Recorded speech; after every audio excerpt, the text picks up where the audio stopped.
सुप्रभात मंडळी. मी निलिमा पटवर्धन आणि आपण मीनाक्षीताई देशमुख यांनी लिहिलेली लेखमाला वाचत आहोत.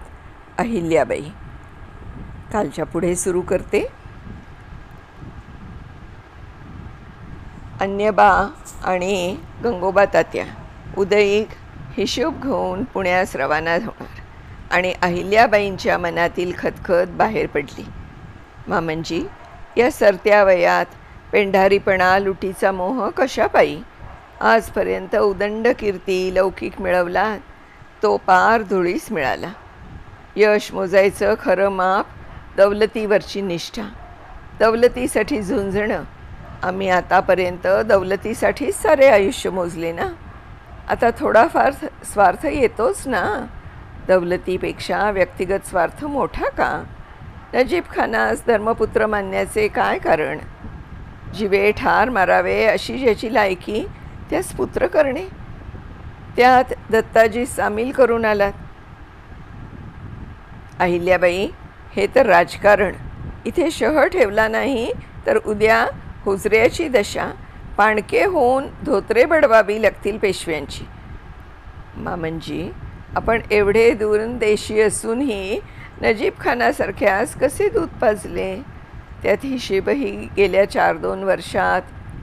मामंजी, अवघी हयात वेचून कीर्ती मिळवली आणि या वयात आम्ही जीव धोक्यात घालून तलवारबाजी करतो तेव्हा लूट मिळते. फौजेचा खर्च पाण्यावर नाही चालत. मामंजी, आपण सुभेदार, पेंढारी नव्हे. आपल्या लुटीतील हिस्सेवारी पेशव्यांची. फौजेचा खर्च काढूनही बरेच काही खाजगीत जाते. याचा 3रा भाग पुणे दरबारी जायला नको. पेशव्यांचे सरदार श्रीमंत होतात आणि पेशवाई कर्जबाजारी. याचा अर्थ रुपयांची नदी कुठेतरी जिरते, कुणाच्या तरी खाजगीत शिरते हे उघड. मग ते कुणीही असोत. ज्यांना गुरुस्थानी सर्वश्रेष्ठ पूज्य मानले त्यांचीच कान उघाडणी करण्याची पाळी यावी, यासारखं दुर्दैव ते कोणतं? मल्हारराव मुग्ध झाले. बाईजी तर खेळल्यागत सासरे सुनेचा तिखट संवाद ऐकत होत्या. एकदम मल्हारबा म्हणाले, अहिल्याबाई, डोळे उघडलेत आमचे. उद्याच पुण्यास जाऊन निर्वाळा करून येतो. पण तसे घडायचे नव्हते. 1.5-2 महिने मल्हारराव आजारी पडल्याने पुण्यास जाणे लांबले. तोवर अहिल्याबाईने स्वतः जातीने सर्व खाजगीची तलाशी घेतल्यावर आढळले की लक्षावरीचा अधिक भरणा खाजगीत जमा आहे. नजीब खानास धर्मपुत्र केल्याचा नजराणा बहुत मिळाला की काय? मामंजी, अपकीर्तीपरी स्मरण पत्करावे ही आपली शिकवण. फुकटची तनसडी, हरामाचा 1 पैसा नको. मी 7 वर्षांची असल्यापासून आपणच शिकवलं. या वयात आपल्या हातून काही अनुचित घडले तर त्याचा डाग मजवरच ना. आधीच नजीब खानासारख्या सापाला दूध पाजण्याचं महापातक, त्यात भर नसावी. कधी नव्हे ते आपल्याकडून असे घडले. आपण अखेरपर्यंत सर्वांचे दंडवत, सन्मान, मानभरातप घेतच गेले पाहिजे. त्यासाठी मला सावध राहणे आहे. कटू असले तरी सत्य समोर. मला पुत्र मानताना तर मग आणलंच पाहिजे ना. सत्वर पुण्यास जाऊन पैनी पै पावती करावी. मामंजी, मी सती जाण्यास निघाले तेव्हा आपण ज्ञान दिले की दौलतीपेक्षा देश, श्रीमंतांचं राज्य अधिक. आणि पुण्यातील शनिवारवाड्यात असलेल्या होळकरांच्या हवेलीत 2-3 महिने राहण्याच्या दृष्टीने बाईजींसह मल्हारराव पुण्यास रवाना झाल्यावर अहिल्याबाईंच्या मनी हुरहुर लागली. 2-3 महिन्यांनी सुभेदार इंदोरीस परतले. स्नान, खाणेपिणे झाल्यावर मल्हारबा पुण्याची वार्ता सांगू लागले. आम्ही हात बांधून श्रीमंतांसमोर उभे राहून म्हटले, आपण जी शिक्षा द्याल ती भोगण्यास आम्ही हजर आहोत. भाऊसाहेबांच्या आज्ञेनुसार हिशेब संगे आणला. त्यावर नानासाहेबांनी डोळी पाणी आणत म्हणाले, आपण आमच्या वडिलांचे ठिकाणी. दौलतीवर बहुत कर्जे, कसं राजकारण करावं? त्यावर त्वरित 30 लक्ष, आमच्या 30 लक्ष शिंद्यांच्या नावे टाकले. पेशव्यांच्या दौलतीत 60 लक्षांचा भराणा करून परत फिरलो. अहिल्याबाई, गेला ना आमच्यावरचा रोष. अहिल्या समाधानाने प्रसन्नपणे हसल्या. कितीतरी वर्षांनी. तेवढ्यात दत्ताजी शिंदे आणि तुकोजी होळकरचे लखोटे आले. ते वाचल्यावर त्या म्हणाल्या, आपसात काही बेबनाव असला तरी आपण पावसाळ्यानंतर दिल्ली लाहोरकडे जावे. अहिल्याबाई, तुमचा आवाकाच मोठा. तुमचे मुळे दौलत नमुदास आली. मालेराव बापाच्या वळणावर गेले. काय पाप आम्ही केले कळत नाही. तुम्हास पोरवई उचलून या कोळी आणले. काही सुख न मिळता जन्मभर नुसते कामास झुंपले. खंडेराव तसे निघाले. मालेरावाचे हे असे. त्यांचे डोळे भरून आले. मामनजी, श्रमी न व्हावे. माझ्या हस्ते दौलत नमुदास आली. रयत समाधानी पावली. आम्हा सारं काही पावलं. जिथे देवादिकांनीही भोग सुटले नाहीत त्यांचे, ते आमची काय कथा.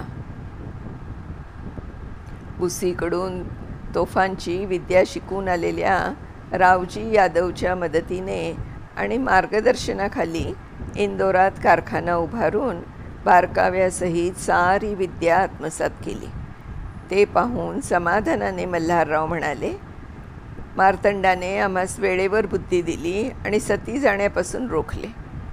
तुम्ही आहात तर आम्ही पुत्रवंतच अपार भाग्यवान ठरलो. अहिल्या मनी संकोचल्या. मनी आले, खरंच कधी शिकलो हे सारं. संसारात सारा उन्हाळा म्हणून इकडे वळलो की दौलत हेच आपलं जीवित कार्य ईश्वरानं ठरवलं.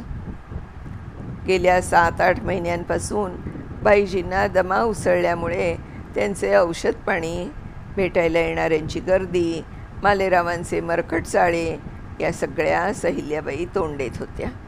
मल्हारराव कुठल्या तरी मसलतीवर बघतो आता असं मोघम बोलून निघून गेले. ना कागद ना पत्र. अशा काळजीत असतानाच मालोजी शिंदे नावाचा माणूस धापा टाकत एकांती सत्य बोलायचे आहे, अभय असावे, एक एक क्षण मूल्यवान आहे असे म्हणत आला. अब्दालीच्या फौजेचा पूर पाहून मल्हाररावांना घेऊन जाण्यास कसा तरी इथपर्यंत पोचलो. वेळीच नजीब मारता तर आज ही वेळ येतीच ना. कणसे कापावी तशी माणसे कापली जात आहेत. मल्हारबा हट्टी झालेत. कुणाचंच ऐकेनासे झाले. आमचं नाव गुप्त ठेवून मल्हारबांसाठी लखोटा द्यावा, नाहीतर दत्ताजी शिंदे डोळ्यांनी दिसणार नाही. आता लखोट्याने काम होणार नाही. आम्ही स्वतः घोडसवारी होतो. सगळीकडे निरोप गेले. 2 प्रहरात सेना सज्ज होऊन अहिल्याबाई, मालोजी शिंदे 1000 घोडे जयपूरकडे दौडू लागले. त्या पोहोचेपर्यंत मोठी झुंज झाली. शूर दत्ताजी गोळा लागून पडले. जनकोजी घायाळ झाले. अहिल्याबाई संतापाने नुसत्या धगधगत होत्या. शिंदे इकडे एकटे एकटे झुंजतायत आणि आपण माधोसिंह यांचे गुंते सोडवत बसलात. प्रथम इकडे येता तर कदाचित चित्र बदललं असतं. म्हणजे आम्ही मरावे असे मनी आहे का? तुम्ही कर्त्या झालात. वृद्धपणी कोणी बोलावे आम्हास?